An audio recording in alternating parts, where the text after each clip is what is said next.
Hi, I'm Nate Bonner. I'm the head knife maker for NHB Knife Works, and I'm also a chef. I am in front of a beautiful piece of wild Alaskan sockeye salmon. This is one of my favorite fish to eat. A quick tip from me to you is buy it with the skin on and a fin or two that you have to deal with.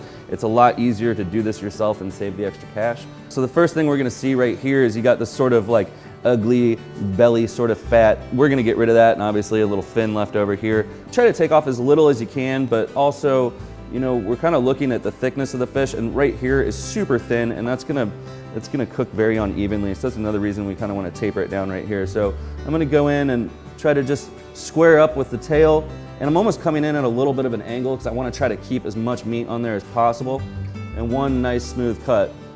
So we want to just sort of square this off, and again, as little loss as possible, just like that.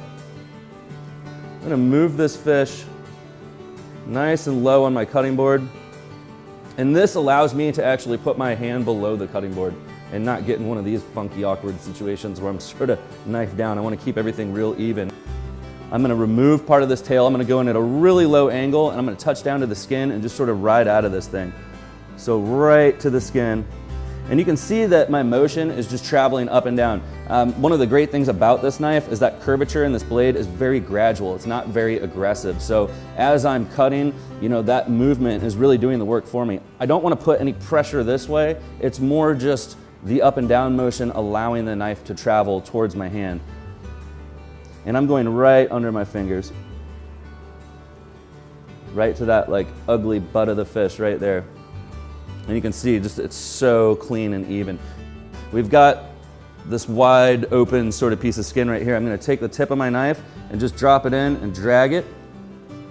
And now that's created just almost just a little hole right there, and that's a loop so I can lock my finger into it. It's weird, it's slippery, and you got a really sharp knife and you got your hand down here. So anytime that's going on, you just want to be as careful as possible. I find this to be the safest way. And now what we're going to do is just go into this fish. We're going to go away from ourselves, and again, traveling with our hand below our cutting board. If your knife is blazing sharp like this one is, you want to be cautious not to go through the skin because you can. Here we go, and the same thing. Just a really simple up and down movement. I'm not applying too much pressure, but I'm also pulling back on this tail just a little bit as we go. And it really does help to keep that knife a little bit wet.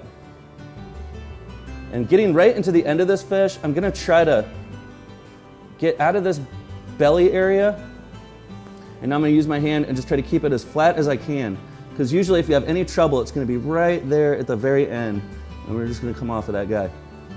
Woo! Let's see if we messed up or not. Beautiful.